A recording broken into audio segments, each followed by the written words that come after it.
गुलामी जैसी जिंदगी जीने के लिए मंजूर है।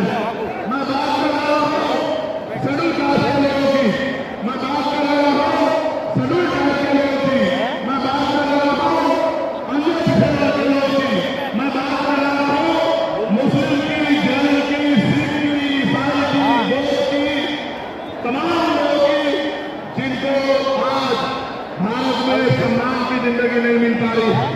मैं बात कर रहा हूँ महिलाओं की, मैं बात कर रहा हूँ किसानों की, मैं बात कर रहा हूँ मजदूरों की, मैं बात कर रहा हूँ नौजवानों की। मैं पहले जो विषय है उसमें अपनी बात रखूंगा, फिर मुझे अपने दिल की बात आपको कहनी है। पहला जो विषय हमारा है जिसमें हम लोग यहाँ इकट्ठा हुए हैं, उसमें हम लोग क्या करने वाले हैं, सरकार से हमारी क्या मांग है, सबसे पहले इस पर मैं अपनी बात रखूंगा।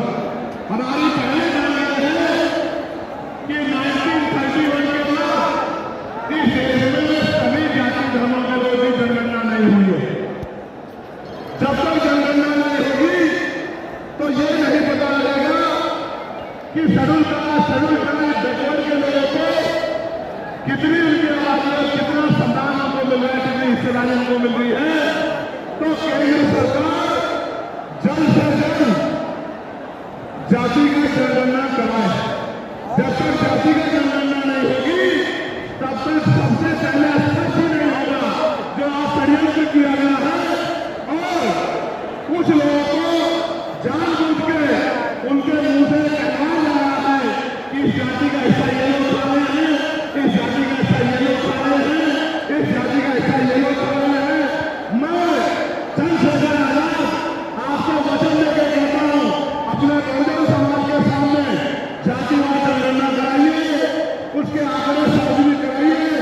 अगर अंतिम परिवार में रहने वाले जिनको जीएसटी के भाई कहा रहा है, जो हमारा परिवार है, अगर उनका 1% आरक्षण भी पॉइंट के द्वारा से कमजोर पड़ रहा होगा तो मैं वचन देता हूं कि इसे बड़ी यूनियन के समर्थन में हम लोग करेंगे। मैं फिर आपसे बोल रहा हूं, आप याद करो जब से देश में आरक्षण व्यवस्था लागू हुई है, इस आरक्षण को खत्म करने के लिए चाहे वो कांग्रेस पार्टी रही हो या भारतीय जनता पार्टी रही हो या और कोई मिलावटी बन रहा हो, इन्होंने एक ही चोटी के जोड़ पर अनाज जन जातियों को गाली दी जा रही है। ये वही जातियां हैं जिन्होंने अपने बच्चे कुर्बान कर दिए, लेकिन अपने अधिकारों की रक्षा की और आज भी देश में आरक्षण बता रहा है, नौकरियां बची हुई है, हिस्सेदारी बची हुई है, राजनीतिक व्यवस्था कायम है, लोकतांत्रिक व्यवस्था है।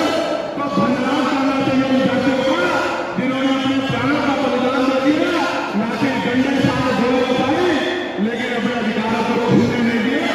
सब लोगों को उनका धन्यवाद करना चाहिए। लेकिन दुश्मन को यह समझ है और दुश्मन मेरा समझदार है, दुश्मन जानता है कि 2018 के बाद में ये दलित समाज एकजुट हो रहा था। जब दलित समाज एकजुट हुआ तो वो सोचने लगे कि इनकी एकता को कैसे जोड़ा जाए। आप और मैं जानते हैं जब हम मुट्ठी बनकर रहेंगे तो कोई हमारे अधिकारों को नहीं छीन सकता, लेकिन जब हम बच जाएंगे, एक उदाहरण के तौर पर बताता हूं, अगर आप झाड़ू की सिक्के को इकट्ठा कर दोगे, वो सिक्के जो हैं एकजुट हो जाएंगे, उनको दान दिया जाएगा तो वो सारा कचरा साफ कर देंगे। लेकिन अगर वो जो सिक्के होते हैं, अगर आपने उनको अलग कर दिया तो वो कचरा साफ नहीं कर जाएंगे, वो खुद कचरा बन जाएंगे, उनकी कोई हैसियत नहीं बनेगी। इसलिए हमारे महापुरुषों ने बहुजन समाज में भाईचारे की बात की। और आप महसूस करो, बाबा साहब अम्बेडकर ने क्या नारा दिया, शिक्षित बनो, संगठित बनो और संघर्ष करो।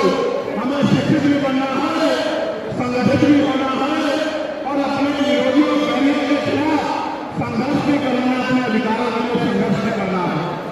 मैं जब देश से बाहर गया तो मैंने देखा कि वो लोग तरक्की कर रहे हैं, उनकी जिंदगी खुशहाल है, उनकी जिंदगी अच्छी बन रही है।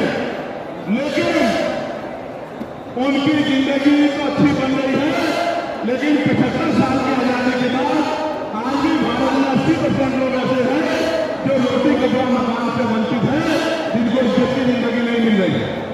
तो मैं देख रहा था, मुझे बड़ी खुशी हो रही थी, लेकिन जब मैं भारत की तरफ देखता हूँ तो बड़ी निराशा आने लगती है। फिर ये महसूस करता हूँ कि आज जो कुछ हमारे पास है